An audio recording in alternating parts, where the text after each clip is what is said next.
দেখাই আপনাদের সমস্যার সমাধানের জন্য। গতকাল একটা খবর দেখিয়েছিলাম, আগে সেই ছবিটা আপনাদের দেখাই। দুর্গাপুরে রাস্তার ওপর আবর্জনার স্তূপ, আর এতে এলাকাবাসী রীতিমতো নাজেহাল হয়ে গেছিল। আর আমরা নিউজ 18 বাংলা এই খবর দেখিয়েছিলাম গতকাল। আর তারপর আমাদের খবরের জেরে আজকের ছবিটা দেখুন একবার। ঝাঁ চকচকে রাস্তা, সব আবর্জনা সাফ হয়ে গেছে, পরিষ্কার করা হচ্ছে রাস্তা ঝাঁ চকচকে করার জন্য। যে ছবি আপনাদের দেখাচ্ছি গতকালের ছবি দেখেছেন, আর তার পাশাপাশি আজকের ছবি। কিন্তু এই পরিস্থিতি তৈরি হয়েছে আমাদের খবরের জেরেই, কারণ আমরা আপনাদের সমস্যা সমাধানের জন্যই খবর তুলে ধরি, আপনাদের পাশে থাকি। অর্পণ রয়েছে আমার সঙ্গে, আরো ডিটেল জানবো। অর্পণ, যে কোনো সমস্যায় আমরা সবসময় চেষ্টা করি সাধারণ মানুষের পাশে থাকার, আর যখন সমস্যার সমাধান হয় তবে তখন সব থেকে বেশি খুশি হই আমরাই, নিউজ 18 বাংলা। আমাদের খবরের জেরে আজ রাস্তা সাফাই হচ্ছে। নিশ্চয়ই এলাকাবাসী স্বস্তি পেয়েছেন, খুশি হয়েছেন, কারণ এটা তাদের দীর্ঘদিনের সমস্যা ছিল।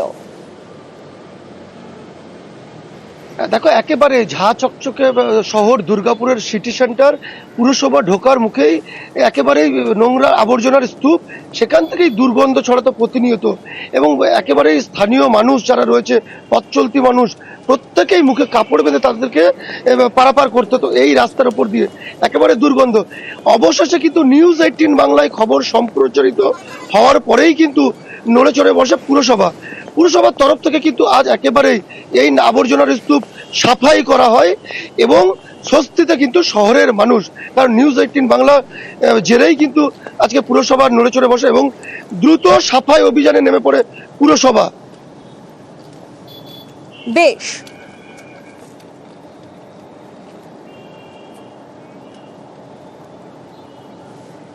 আর এবার আমরা একটু ঘাটালের দিকে নজর রাখবো। তার কারণ ঘাটালবাসীর জন্য সুখবর বলা যায়, ঝুমি নদীর ওপর সেতু তৈরি হচ্ছে। আর এই ভগবতী সেতুর পাশে আরো একটা জিনিস হচ্ছে যাতে স্বস্তি পাচ্ছেন ঘাটালবাসী, সেটা হচ্ছে বন্যা পরিস্থিতি নিয়ন্ত্রণের জন্য স্লুইস গেট। এবং এই গেট আর সেতু দুটোর ফলে শুধু যে স্থানীয়রা উপকৃত হচ্ছে তা নয়, তার পাশাপাশি কৃষকরাও কিন্তু উপকৃত হবেন। আরো বিস্তারিত এই বিষয়ে জানাতে পারবে আমার সঙ্গে সুকান্ত রয়েছে সরাসরি। সুকান্ত, একদিকে ভগবতী সেতু ঝুমি নদীর ওপর, অন্যদিকে তার পাশে স্লুইস গেট। স্বাভাবিকভাবে অনেক কোটি টাকা খরচ হচ্ছে, কত কোটি বরাদ্দ হয়েছিল, এবং এই কাজ কবে শেষ হবে? স্বাভাবিকভাবেই খুশি ঘাটালবাসী। একদমই, দেখো সোনিয়া, এই যে সুইচ গেট যেটি 7.5 কোটি টাকা খরচে তৈরি হচ্ছে এবং তামিল্লা খালের উপরে, অর্থাৎ তামিল্লা খালের উপরে এই সুইচ গেট তৈরি হবে এবং সেটা 6 মাসের মধ্যে এই কাজ শেষ হবে বলে প্রশাসন সূত্রে খবর। এর ফলে যেমন একদিকে বর্ষার সময় জলকে ধরে রাখা যাবে, অপরদিকে অন্য সময় যখন খরার সময় সেই সময় কিন্তু জল আটকে রেখে কৃষকদের চাষের কাজে লাগবে। আর তার পাশেই কিন্তু ভগবতী সেতু, অর্থাৎ 23 কোটি টাকা ব্যয়ে ভগবতী সেতু নির্মাণের কাজ প্রায় শেষের পথে। এখন সংযোগকারী রাস্তা তৈরি হলেই এলাকার মানুষ তারা কিন্তু উপকৃত হবেন। শুধু ঘাটাল ব্লকের মনসুকা 1 গ্রাম পঞ্চায়েতের নয়, 1, 2 ইরপালা গ্রাম পঞ্চায়েত এবং হুগলির বিস্তীর্ণ এলাকার মানুষ কিন্তু উপকৃত হবেন।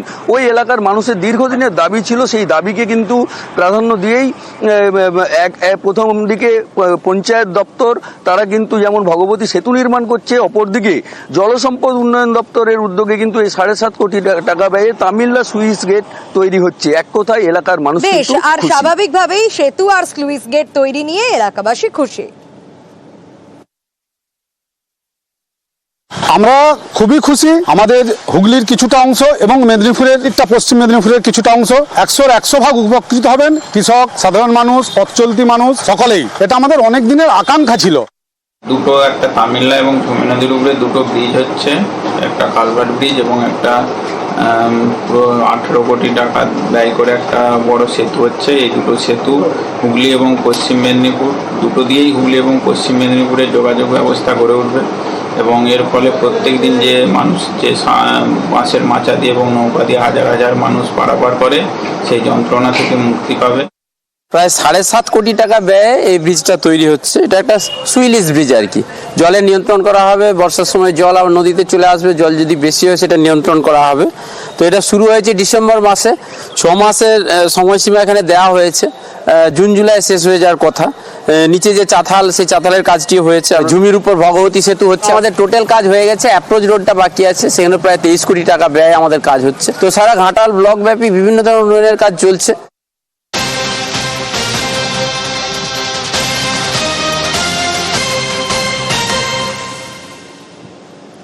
এবার একটু ঘোলা বোর্ডঘর এলাকার দিকে আমরা নজর রাখবো, তার কারণ গেঞ্জি কারখানার জলে দূষিত হয়ে যাচ্ছে খাল। হ্যাঁ, আর এই খাল দূষিত হওয়ায় এলাকাবাসী তারা তো সমস্যায় পড়ছেন, চাষের কাজে ক্ষতি হচ্ছে, কারণ কৃষকরা সমস্যায় পড়ছেন, জল দূষিত হয়ে যাচ্ছে খালের। আর খালে যে মাছ চাষ হয় বা মাছ, সেই মাছেদেরও সমস্যা হচ্ছে, যারা চাষ করছেন মাছও দূষিত হচ্ছে বলেই জানা যাচ্ছে। কিন্তু সমস্যার সমাধান কোথায় জানবো, তবে তার আগে এই কৃষকরা যারা সমস্যায় পড়ছেন তারা কি বলছেন দেখি। এলাকাবাসী অসুস্থ হয়ে যাচ্ছেন, তারাও কি বলছেন দেখুন। আমাদের যে একটা খাল আছে এখানে, সেই খাল দিয়ে জলে রিভাল পাম্প আছে, সেই পাম্পে থেকে জল যায় মাঠে। সেখানে 100 থেকে 150 বিঘে জমি আছে আমাদের ভাটপাড়া নোয়াপাড়াতে। নোয়াপাড়াতে 100 বিঘে, আমাদেরটা 150 বিঘে। এই জল গেঞ্জি কারখানার দূষিত জল খালে পড়ছে, সেই থেকে চাষের জমিগুলো সব নষ্ট হয়ে যাচ্ছে। বারে বারে আমরা এডিওকে জানিয়েছি, বিডিওকে জানিয়েছি, কোনো কাজ হয়নি। পঞ্চায়েতকেও জানিয়েছি, পঞ্চায়েত জানে তো, মুখ্যমন্ত্রীর কাছে আবেদন করতে হবে। কী করবেন? যে যাতে পরিশোধ জলটা ভালো পড়ে খালে, চাষের জমিটা নষ্ট না হয় যাতে। সবারই অসুবিধা, আগে সবাই স্নান করতো, মাছ টাছ ধরতো, হ্যাঁ। সবই। এখন এই যে লোকেরও অসুবিধা হচ্ছে তো এগুলো।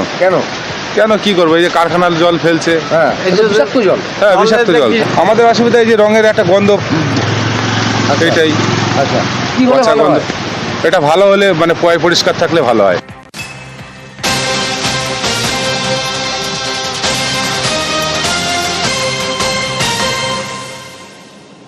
সুবীর রয়েছে আমার সঙ্গে, আরো ডিটেল জানাতে পারবে। সুবীর, যে ছবিটা আমরা দেখছি, যেভাবে দূষিত জল প্রবেশ করছে খালে, তাতে একটা রঙিন জল, সাধারণ মানুষ তো অসুস্থ হচ্ছে, পাশাপাশি মাছ যেগুলো রয়েছে খালে সেগুলোর ক্ষতি হচ্ছে, চাষে ক্ষতি হচ্ছে। বারবার তারা বলছেন প্রশাসনকে জানিয়েছেন, পঞ্চায়েতে, বিডিও, সব জায়গায় জানানো হয়েছে, তাহলে সুরাহা কেন হলো না? দেখো, এইটা নিয়ে কিন্তু প্রশ্ন উঠেছে, অর্থাৎ বোটঘর এলাকাতে যেখানে এভাবেই কিন্তু অবৈধভাবে গড়ে উঠেছে গেঞ্জি কারখানাগুলো, এবং এই গেঞ্জি কারখানার যে জল, রাসায়নিক বিষাক্ত জল, সেই জলই কিন্তু গিয়ে পড়ছে প্রাচীন নোয়াই খালে, এবং নোয়াই খালের যে জল, সেই দূষিত জল গিয়ে ঢুকছে পার্শ্ববর্তী যে সমস্ত চাষের জমি আছে সেখানে, এবং সেই জায়গা থেকে পার্শ্ববর্তী যে সমস্ত খালের যে এলাকার লোকজন রয়েছেন তারা যেমন সমস্যার সম্মুখীন হচ্ছে, তাদের যেমন শারীরিক সমস্যা হচ্ছে, পাশাপাশি যারা চাষের জমিতে চাষিরা কাজ করছেন তাদেরও কিন্তু সমস্যা হচ্ছে, চাষের জমি নষ্ট হয়ে যাচ্ছে। বারংবার প্রশাসনের দপ্তরে জানানো সত্ত্বেও, বিডিও দপ্তর থেকে শুরু করে ডিএম এর দপ্তরে চিঠি দেওয়া সত্ত্বেও কোনো রকম কোনো পদক্ষেপ নেওয়া হয়নি বলে এমনটা কিন্তু অভিযোগ। এবং এই যে প্রশাসনিক যে গাফিলতি, এই গাফিলতির জেরেই কিন্তু স্থানীয় বাসিন্দা থেকে চাষি তারা কিন্তু ভুক্তভোগী হচ্ছেন, এবং কোনো সুরাহা না। কিন্তু অবশেষে স্থানীয় বিধায়ক যিনি পঞ্চায়েতের উপপ্রধান, তিনি কিন্তু আমাদের আশ্বাস দিয়েছেন যে এই গোটা ঘটনায় কিন্তু পদক্ষেপ নেওয়া হবে এবং যত দ্রুত সম্ভব এই সমস্যার সমাধান করা হবে, এমনটা কিন্তু তারা আশ্বাস দিয়েছেন। একেবারে আমাদের নজর থাকবে, কারণ পদক্ষেপের আশ্বাস পাওয়া গেছে বিধায়ক ও পঞ্চায়েতের তরফে। আমরা এর আগে বহুবার চিঠি দিয়েছি যে একটা কমন ইউটিপি প্ল্যান করার জন্য। কেউ চিঠি দেওয়া হয়েছে, আমাদের মন্ত্রী মহাশয় যে আছেন এখন বর্তমানে আমাদের বিধায়ক, ওনাকেও চিঠি দেওয়া হয়েছে। একটা কমন ইউটিপি প্ল্যান্ট, আমরা একটা জায়গাও দেখেছিলাম যে জায়গাটা আমরা দেবো, কিন্তু ইউটিপি প্ল্যান্টের খরচাটা জয়েন্ট কোলাবোরেশনে হবে, এরকম একটা প্রপোজাল দিয়েছিলাম, কিন্তু সেটা তো কোনো রকম কিছু হয়নি।